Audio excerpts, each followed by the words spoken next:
I never thought our story would begin with a diagnosis that shattered everything we'd built. It was a crisp October morning in 2019, the kind we get here in suburban Chicago, where the maple trees along our street explode into reds and golds, and the air carries that sharp, clean bite that makes you pull your sweater a little tighter.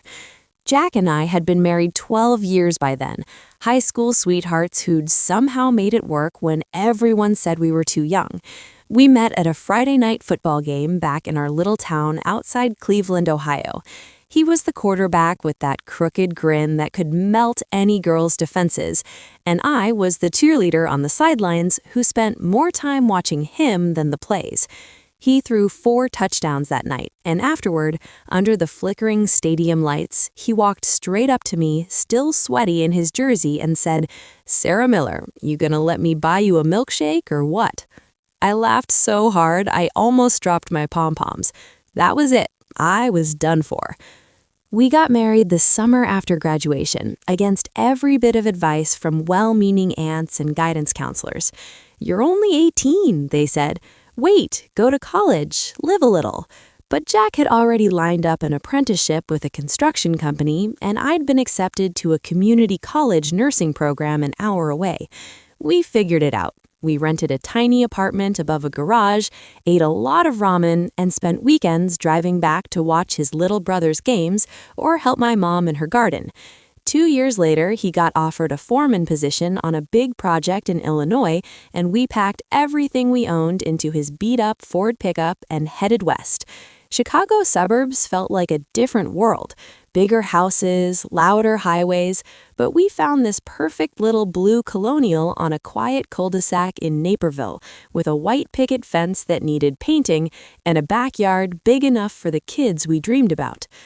Emily came first in 2009, born on a snowy February night at Edward Hospital. Jack held my hand through 20 hours of labor, whispering dumb jokes to keep me from screaming, and when the nurse placed her in his arms, he cried harder than I did. "She's got your eyes, Sarah," he kept saying, like he couldn't believe it was real. Noah followed 2 years later, a summer baby with Jack's dark hair and that same mischievous grin. Life settled into the rhythms so many American families know. School drop-offs, soccer practices, Cub Scout meetings, Sunday mornings at Naperville Bible Church, followed by pancakes at the Butterfield Road Diner. Jack worked long hours managing highway rebuilds for the Illinois Tollway, coming home covered in dust, but always with a kiss from me and a piggyback ride for whichever kid reached him first. I worked part-time as a library aide at Emily's elementary school, shelving picture books and helping kindergartners sound out words.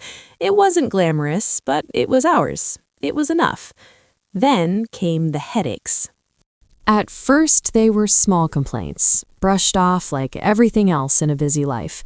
"Just stress," Jack would say, rubbing his temples after a 14-hour day. "This I-294 expansion is killing me." I'd make him lie down on the couch while I rubbed his shoulders, the kids tiptoeing around so Daddy could rest. But they kept coming, stronger each time. Migraines, he called them. He started taking Excedrin like candy. Then one morning in early October, he woke up vomiting, the room spinning so badly he couldn't stand. I found him on the bathroom floor, pale and shaking. That was the morning everything changed. I drove him to the emergency room at Northwestern Medicine's Central DuPage Hospital, the kids in the back seat wide-eyed and quiet. They ran tests, blood work, CT scan, MRI. The doctor came in that afternoon with the images glowing on the computer screen. I'll never forget his face. Kind, but heavy with something he didn't want to say.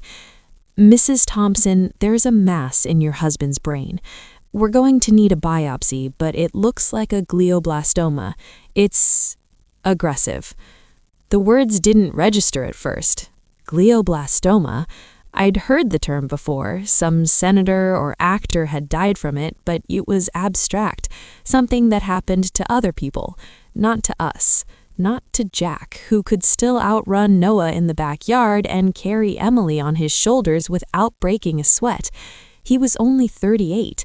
We had plans, a 10th anniversary trip to Hawaii we kept postponing, college funds we were finally building, retirement dreams of a little cabin up in Wisconsin where we'd fish and watch grandkids run wild. Jack reached for my hand across the hospital bed. His grip was still strong then. "We'll fight this, babe," he said, voice steady even though his eyes were wet. "We've beaten worse odds." I nodded because what else could I do? But inside I was screaming. The biopsy confirmed it a week later, glioblastoma multiforme, grade 4.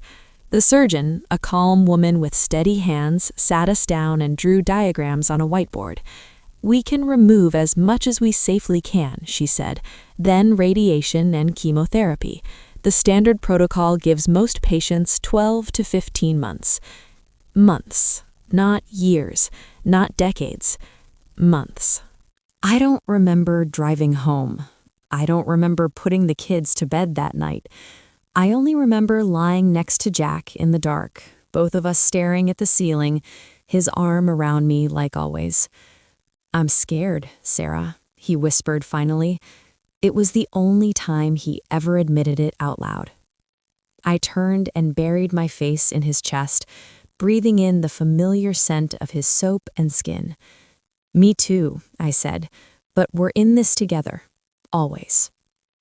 The surgery happened 2 weeks later at Northwestern Memorial in downtown Chicago. I sat in the waiting room for 9 hours, drinking terrible coffee and texting updates to our parents. My mom flew in from Ohio and held my hand the whole time. When they finally wheeled Jack out of recovery, his head wrapped in bandages, one side of his face swollen, he gave me a groggy thumbs up and croaked, "Still here, babe." I laughed and cried at the same time. They got 95% of the tumor. "Clean margins," the surgeon said. A small victory. Then came the 6 weeks of daily radiation. Driving into the city every morning, Jack wearing a custom plastic mask bolted to the table so the beams hit exactly the right spot. He lost his hair in patches, then all of it. His skin burned, he lost weight, but he never complained, not once. Instead, he made jokes with the techs, brought donuts for the nurses, held my hand in the car on the way home, and talked about what we'd do when this was all over. Chemotherapy started right after radiation. Temozolomide pills he took at home, plus infusions every few weeks. The side effects were brutal. Nausea that kept him hugging the toilet for hours. Fatigue so deep he'd sleep 14 hours and still feel exhausted. I learned to cook bland foods he could keep down, to change the sheets in the middle of the night when he sweated through them, to shave his head when the stubble started coming in patchy and gray. The kids struggled in their own ways. Emily, 10 years old and sensitive, withdrew into books and drawing. She'd sit beside Jack's bed for hours, sketching pictures of our family on vacation, Disney World, the Grand Canyon, places we'd promised we'd go someday. Noah, 8 and full of restless energy, started getting in trouble at school, talking back, picking fights on the playground. His teacher called me in tears one day. "He told the class his dad is dying," she said. "I hadn't realized he'd even heard the word." We tried to keep things normal. Halloween came, and Jack insisted on carving pumpkins with the kids, even though he could barely hold the knife steady. He dressed up as a bald Darth Vader, type 4 glioblastoma edition, he joked, and took them trick-or-treating around the block, leaning on me when his legs got shaky. Thanksgiving we hosted at our house, 20 people crammed around folding tables because Jack wanted one more big family meal. He sat at the head of the table in his Bears hoodie, thinner than he'd ever been, but smiling as Noah said grace. Christmas was harder. The steroids they gave him to reduce brain swelling caused mood swings, moments of irrational anger that scared all of us. One night he snapped at Emily over something small and she ran to her room crying. Later I found him sitting on the edge of our bed, head in his hands. "I'm turning into someone I don't recognize," he said.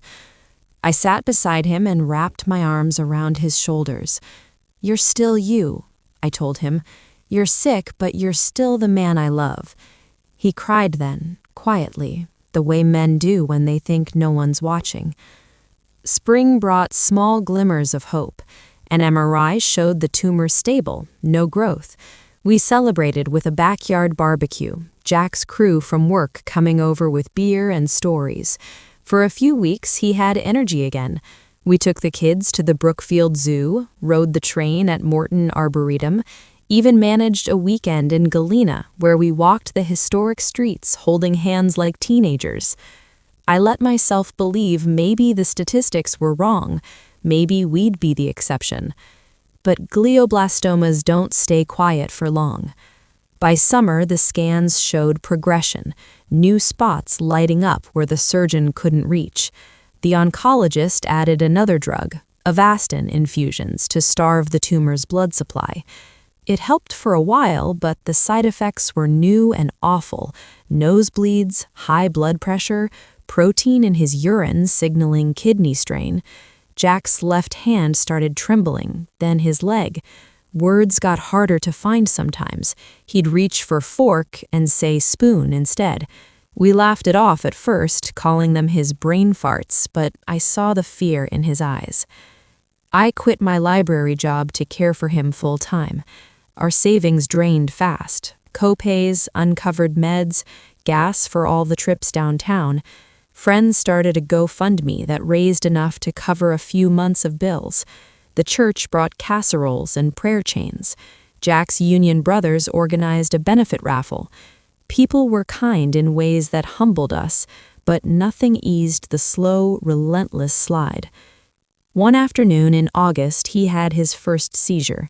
We were watching a Cubs game on TV, Noah sprawled on the floor with his baseball glove, when Jack suddenly went rigid. His eyes rolled back, his body convulsed. I screamed for Emily to call 911 while I turned him on his side like the nurse had shown me. The ambulance ride was a blur of sirens and flashing lights. In the ER, they loaded him with anti-seizure meds and kept him overnight.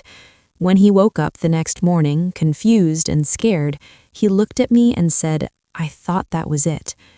I couldn't answer. I just held his hand until he fell asleep again. After that, we added Keppra and Vimpat to the daily pill routine, 23 pills a day, color-coded in a plastic organizer I kept on the kitchen counter. He hated feeling drugged all the time, hated losing control of his body. "I'm 39 years old and I can't even trust my own brain," he said one night, bitter tears in his eyes. We started talking about things we'd avoided: hospice, living will, funeral preferences. Jack wanted to be cremated, ashes scattered in Lake Michigan near Navy Pier, where we'd had our first date in Chicago. He wanted the kids to have his tools, his grandfather's watch, his high school championship ring. He wrote letters, to me, to each of the kids, to his parents, to his brothers. I found him at the kitchen table late one night, pen shaking in his hand, tears dropping onto the paper. He wouldn't let me read them yet. "Not until I'm gone," he said. Fall came again, the leaves turning the same fiery colors as the year before, but everything felt different. Jack needed a cane now, then a walker. His speech slurred on bad days. We moved our bedroom downstairs to the office so he wouldn't have to climb stairs. I learned to help him shower, to change adult diapers when continence failed, to puree food when swallowing got hard. The intimacy of marriage took on new meaning, bodies no longer young and strong, but still bound by vows spoken in a small Ohio church so many years ago. There were still beautiful moments. On good days, we'd sit on the back porch watching the kids play soccer in the yard. Jack would call out pointers to Noah, "Keep your plant foot steady, bud." And Emily would bring him dandelions she picked from the grass. We listened to old playlists, Springsteen, Garth Brooks, the country songs we danced to at our wedding. He'd pull me close, even when he was too weak to stand, and we'd sway in the living room, his head on my shoulder. One October evening, exactly a year after the diagnosis, we drove to Cantigny Park to see the fall colors. The kids pushed his wheelchair along the paths lined with oaks and maples. The sun was setting gold and pink through the trees, and Jack reached for my hand. "This is still my favorite season," he said quietly, "because it's when I fell in love with you." I knelt beside his chair and kissed him, tasting salt from both our tears. November brought colder weather and worse news. The tumor was growing fast now, pressing on areas that controlled movement and speech. The doctors gently suggested stopping treatment. Quality over quantity, they said. Jack fought it at first. "I'm not ready to give up." But after a particularly bad week, where he was in bed nearly constantly, he agreed to hospice care at home. The hospice nurse, Maria, became like family. She showed me how to manage his pain meds, how to turn him to prevent bed sores, how to keep him comfortable. We set up a hospital bed in the living room by the big window so he could watch the birds at the feeder and the kids coming home from school. Friends visited in small groups, bringing memories instead of casseroles now. His brothers flew in from Ohio and sat with him telling old stories until he laughed so hard he coughed. Thanksgiving that year was quiet, just us and my parents. Jack couldn't eat solids anymore, but he sat at the table in his recliner while we passed plates around him. Noah said grace again, voice cracking. "Thank you for Daddy still being here." We all cried. December creeped in with snow. We put up a small tree because Jack wanted the lights.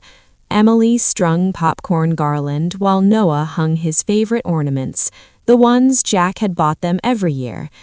We watched It's a Wonderful Life and sang carols off-key. Jack's voice was barely a whisper, but he sang anyway. On December 23rd, he had another seizure, worse than the first. After that, he slept more, spoke less. The meds kept him comfortable, but he was slipping away. I barely left his side, sleeping on the couch next to his bed, holding his hand through the nights. Christmas Eve, the kids climbed into bed with him, one on each side. Emily read him her favorite book from when she was little, Goodnight Moon. And Noah told him about the touchdown he'd scored in his last flag football game. Jack smiled, eyes heavy. "So proud of you both," he rasped. "Love you to the moon and back." That night, after the kids were asleep, he woke me around midnight. The room was lit only by the glow of the Christmas tree through the window. Snow fell softly outside. "Sarah," he whispered, voice barely audible, "come here." I crawled into the narrow hospital bed beside him, careful of the tubes and wires. He took my hand with what strength he had left. "Thank you," he said, "for everything, for loving me, for our babies, for this life." Tears poured down my face. "Thank you for choosing me," I answered. "You're my everything, Jack. Always will be." He smiled that crooked grin one last time. "See you on the other side, babe." His breathing slowed. I held him close, feeling his heartbeat against mine, until it stopped just before dawn on Christmas morning. The silence that followed was the loudest thing I've ever heard. The days after are a blur. My parents stayed to help with arrangements. The funeral was December 30th at our church, packed with more people than I expected.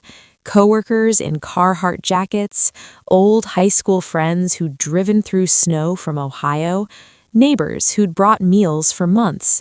Emily read a poem she'd written about her dad teaching her to ride a bike. Noah placed Jack's favorite Cubs hat on the urn. I stood there in black, numb, clutching the letter he'd written me that Maria had found in his nightstand. We scattered his ashes in Lake Michigan the following spring, on what would have been our 15th anniversary. The kids threw flowers into the waves at North Avenue Beach, downtown skyline behind us. It felt right. Chicago had become our home, and the lake had always been our place. Grief is a strange country. The first year, I moved through it like a ghost, getting kids to school, paying bills with the life insurance money, crying in the shower so they wouldn't hear. Holidays were brutal. I couldn't put up a tree that first Christmas. Emily and Noah understood more than I wanted them to. We started therapy together, a grief group at the hospital where other widows and kids shared stories that made us feel less alone. Slowly, painfully, we found a new normal. I went back to work part-time at the library because books have always been my refuge. Emily threw herself into cheerleading and art. Noah played football with a ferocity that reminded everyone of his dad. We kept Jack's tools in the garage, his flannel shirts in my closet because they still smell like him on good days. 5 years have passed now. It's 2025 and the world keeps turning. Emily is 15, captain of the junior varsity cheer squad, dating a nice boy who treats her with respect. Noah is 13, starting quarterback for his middle school team, wearing number 12 because that was Jack's number in high school. We moved to a smaller house closer to downtown Naperville, easier to manage, closer to the train if the kids want city adventures someday. I kept the important things: photo albums, Jack's letters, the kids' baby books he filled out so carefully. I've dated a little. Coffee here, dinner there. Nice men who understand when I talk about Jack without changing the subject. But no one measures up. How could they? Jack was my once-in-a-lifetime, the boy who bought me a milkshake after a football game and never stopped choosing me every day after. Some evenings I sit on the porch with a cup of coffee, watching the sunset paint the sky the same colors as those October leaves that started it all. I talk to him sometimes, out loud, about the kids' games, about work, about how Noah scored 3 touchdowns last week and looked up at the sky like he knew Jack was watching. People say time heals. It doesn't. Not really. The sharp edges dull. The waves come less often, but the missing never goes away. It becomes part of you, like a scar that tells the story of something profound. Our story wasn't fair. It ended far too soon. But it was ours, full of Friday night lights and milkshakes, wedding vows and baby cries, backyard barbecues and hospital waiting rooms, laughter and tears and unbreakable love. If I could tell that 18-year-old girl cheering on the sidelines anything, it would be this: love fiercely, hold on tightly, take the pictures, dance in the kitchen, say the words out loud, because someday you'll need those memories to wrap around you like a blanket on the coldest nights. Jack taught me what in sickness and in health really means. He taught our children what strength looks like, what grace under fire feels like. And though my heart still aches with missing him every single day, I am grateful, deeply, profoundly grateful for every moment we had. He was my husband, my best friend, the love of my life. And in my heart, he always will be. If you like this story of mine, please leave a nice comment and don't forget to subscribe to the channel. Thank you.